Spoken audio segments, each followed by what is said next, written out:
네, 여러분, 안녕하세요. 오랜만입니다. 도미 연구소장 정신과 의사 이주영입니다.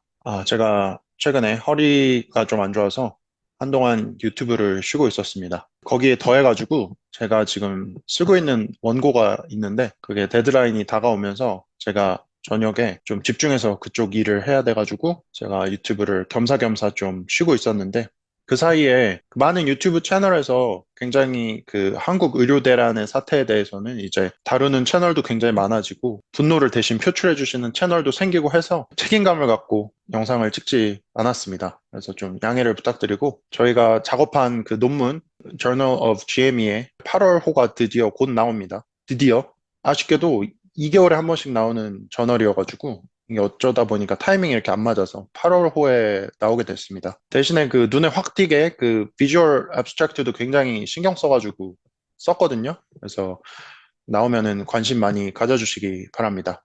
2호 논문도 준비 중입니다. 그 의평원의 정부가 관여하려고 하는 움직임 때문에 그거에 관련해서 좀 쓸 내용이 많을 것 같아서 추가 논문이 나오지 않을까 싶습니다. 오늘은 우선 한국 의료 사태에 대해서 직접적으로 얘기할 건 아니고 이번 사태를 전후로 해서 미국행을 준비하고 있는 의사 및 의대생들에게 유의하면 좋겠는 좀 제 개인적인 견해를 말씀을 드리겠습니다. 우선 USMLE 시험 자체에 대한 건데요.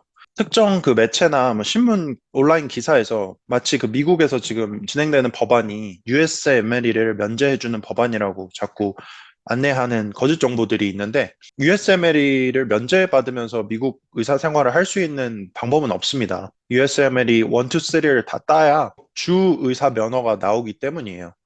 주 법상 USMLE 없이 면허를 주는 주는 존재하지가 않습니다. 간혹 오해가 있는 기사가 돌아다니고 유튜브 댓글에 대놓고 그 USMLE 안 봐도 미국 의사 할 수 있다 뭐 이런 당당하게 말씀하시는 분들이 있어서 말하는데 USMLE는 피해갈 수가 없습니다. 나이나 뭐 커리어상 어디에 있더라도 USMLE는 꼭 보셔야 되고 하지만 USMLE 스텝 1이 합격 불합격으로 바뀌고 이제 스텝 2 CK가 영어 시험 OET로 가름되면서 USMLE에 대한 부담이 많이 내려갔습니다. USMLE 스텝 1 준비하면서 몸을 좀 풀고 스텝 2 CK에 고득점 맞는 걸 목표로 해서 이제 달리시면은 USMLE는 제가 미국 올 때에 비해서 굉장히 부담이 낮아진 시험이 되었습니다. 추가로 말씀드리고 싶은 거는 USMLE 스텝 0에 관한 겁니다. 이게 뭐냐 하면은 그 USMLE 시험을 볼 자격을 얻는 과정인데요. 이번에 갑작스럽게 의대 증원이 되면서 그 의평원을 통해서 인증에 불합격하는 의과대학이 생길 걸로 생각이 됩니다. 이런 의대들은 2026년 이후에 그 USMLE 시험 볼 자격이 없어질 수도 있습니다. 그 2026년까지는 우선 이전에 인증받은 학교들은 자동으로 2026년까지는 아마 인증이 유효한 걸로 지금 알고 있거든요. 한국의 의평원이 국제적인 기구에 이제 위임을 받아서 지금 이 인증 업무를 하고 있는 건데 급격한 의대 증원을 한 이제 몇몇 지방대들은 2026년부터는 USMLE 볼 자격을 얻을 수 없을 수도 있을 것 같아요. 그렇기 때문에 현재 의대생이나 의대 졸업생 중에 미국으로 오는 거에 조금이라도 관심이 있으신 분은 빨리 USMLE 볼 자격을 얻으셨으면 좋겠고 이거를 이제 스텝 0라고 보통 이 준비하는 사람들 커뮤니티에서 말을 하는데 지금 스텝 0를 해놓고 시험 볼 자격을 획득해 놓으면 인증이 미래에 혹시라도 잘 안 되더라도 USMLE 볼 자격과 ECFMG 서티피켓을 받을 자격이 계속 유지가 되기 때문에 꼭 미리 해놓으시기 바랍니다. 미국에 갈지 말지, 한국에 남을지 막 고민되는 분들도 최대한 빨리 해놓으셨으면 좋겠습니다. 그래야 미래에 후회하는 일이 없을 수가 있고요. J1 비자에 대해서 제가 좀 말씀을 드리겠습니다.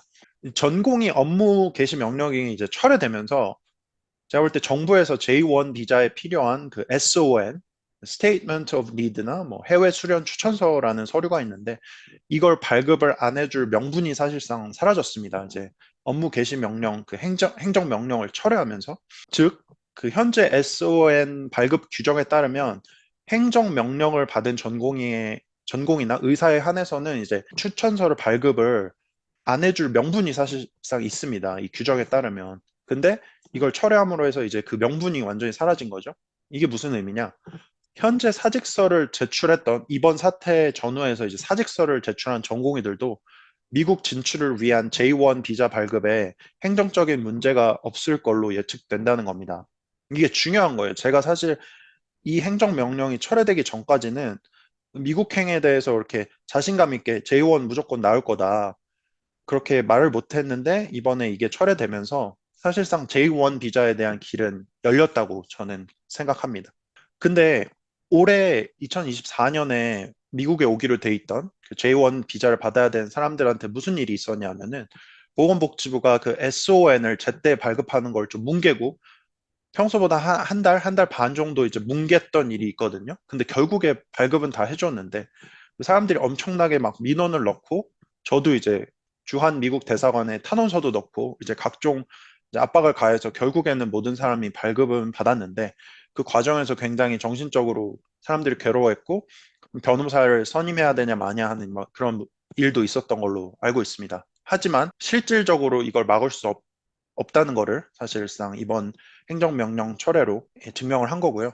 매년 이런 사건이 만약이라도 있으면 그 미국 대사관에 그 보낼 탄원서, 드래프트 그대로 갖고 있고 내년에라도 비슷한 일이 있으면은 그 미국에 있는 의사들 중심으로 다시 서명 운동을 벌여서 계속 탄원서를 넣도록 하겠습니다. 그 다음은 H1B 비자나 이제 영주권에 대한 얘기입니다. H1B나 이제 영주권의 의미가 더 강력해질 것으로 생각이 됩니다. H1B 비자나 이제 영주권 시민권자들이 이제 J1과 가장 큰 차이점은 추천서가 필요 없다는 거죠. SON 문서를 보건복지부로부터 받을 필요가 없는 것. 또한 의사 면허가 필요가 없습니다. 미국으로 넘어갈 때. 의대 졸업장만 중요한 거고요. J1은 의사 면허를 필수로 합니다. 그 의사 면허를 기반으로 보건복지부에서 추천서를 써주는 거거든요. 지금은 이게 의미가 차이가 없어요. 하지만 언제 차이가 생기냐? 만약 한국이 인턴이나 전공의 과정을 면허 필요 조건으로 바꾸는 입법을 하게 될 수가 있어요. 단체 사직, 사태 이후에 이거는 반드시 일어날 미래라고 생각하거든요. 이게 시기의 문제지?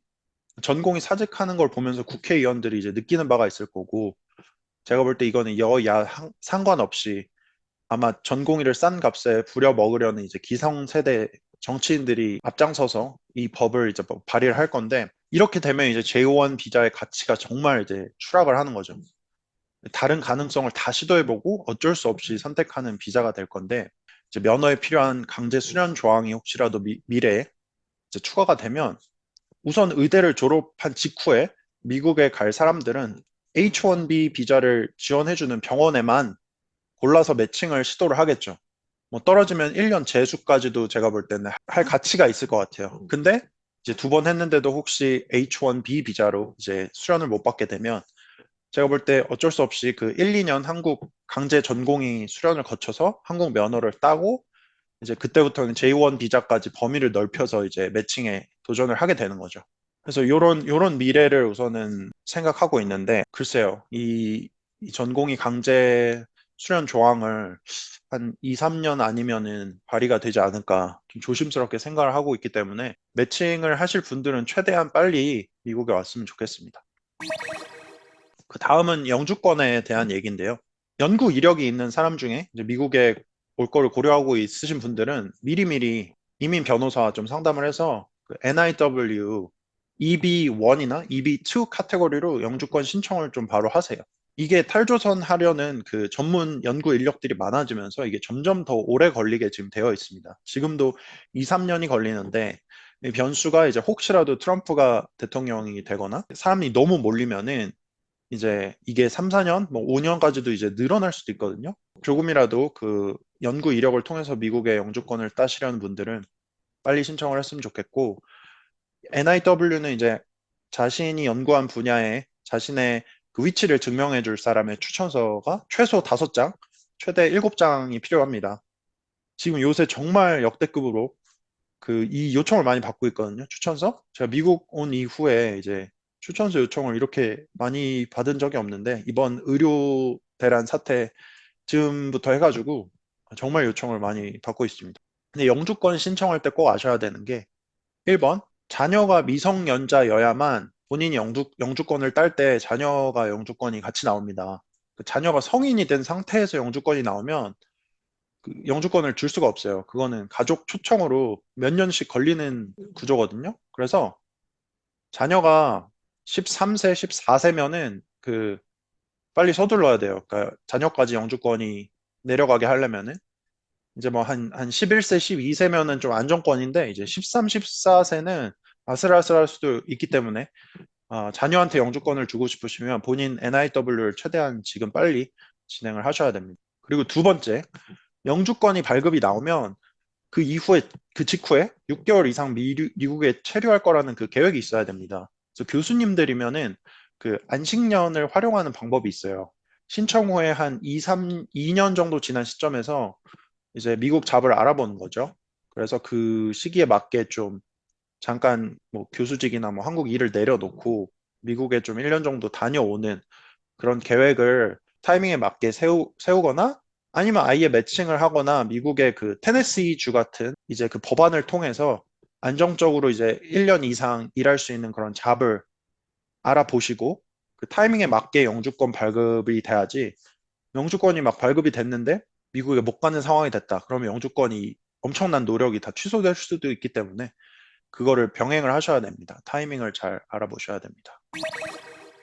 그 다음 제가 말씀드리고 싶은 거는 레지던트 매칭에 대한 겁니다. 매칭이 왜 큰 장점이고 왜 중요한가에 대해서 좀 말씀을 드리겠습니다. 한국에서 이미 전문의까지 하신 분들은 미국에 오면서 최대한 이 레지던트 수련을 피하는 경로를 자꾸 알아보시는 것 같아요. 하지만 저는 매칭을 통해서 미국 레지던트 수련을 하는 게 가장 스탠다드로 남을 거고 가장 외국 의대 출신들이 미국 의료에 이제 정착할 수 있는 가장 완전히 그리고 자연스럽게 정착할 수 있는 방법으로 남을 거라고 믿습니다. 그 매칭을 하면 전공이 1년 차부터 이제 수련을 하면서 미국 의료 시스템, 한국과 굉장히 다른 이 시스템의 전반을 배울 수가 있고 다른 직종, 뭐 간호사나 다른 케이스 매니저, 뭐 다른 이제 직종들이랑 인터랙션 하는 법을 배울 수 있고 또 회진 도는 법, 레지던트 교육 방법, 뭐 컨설트 넣는 방법, 전반적인 병원 문화. 여기 마약 문제가 심하니까 마약 사용하는 문제가 있는 환자, 매니지하는 방법 등등에 대해서 굉장히 새로운 것들을 많이 배웁니다. 그래서 저도 한국에서 정신과 전문의를 했지만 여기서 레지던트를 하면서 정말 많은 걸 새로 배웠거든요. 저는 그 시간이 아깝다고 전혀 생각하지 않았습니다. 그리고 또 레지던트 수련의 장점은 영어를 가장 빨리 배울 수가 있어요. 일종의 그 샥 테라피로 이제 영어를 배우기 때문에 자신도 모르는 사이에 1년, 2년이 지나면서 이제 거의 네이티브 수준으로 이제 영어가 올라올 수가 있거든요. 이런 정식 매칭 프로세스를 통해서 수련을 안 받게 되는 alternate pathway로 오는 거의 문제점은 이제 보드를 따는 것이 문제가 될 수도 있다는 거. 뭐 영상의학과는 제외예요. 그리고 그 주 풀 라이센스를 얻는 데 제한점이 있다는 겁니다. 이거는 그 주 의사 면허를 얻는 데 제한점이 있다는 거예요. 아무튼 매칭을 통해 오면은 향후 전문의 보드를 따는 데 있어서 걸림돌을 다 없앨 수 있고 향후 이제 의료 사고 보험에 malpractice insurance에 가입 제약을 받지 않게 되고요. 그렇기 때문에 향후 30년 이상 미국에서 의료에 종사하게 될 분들은 2, 3년 레지던트로 수련하는 걸 두려워하지 마세요. 장점이 정말 많거든요. 저는 레지던트를 미국에서 안 하고 바로 펠로우나 어텐딩으로 근무를 했으면 어떻게 이 시스템을 과연 이해를 했을까? 항상 붕 뜬 느낌이 들어서 일종의 그 임포스터 신드롬이라고 하죠. 그걸 느끼면서 지냈을 것 같습니다.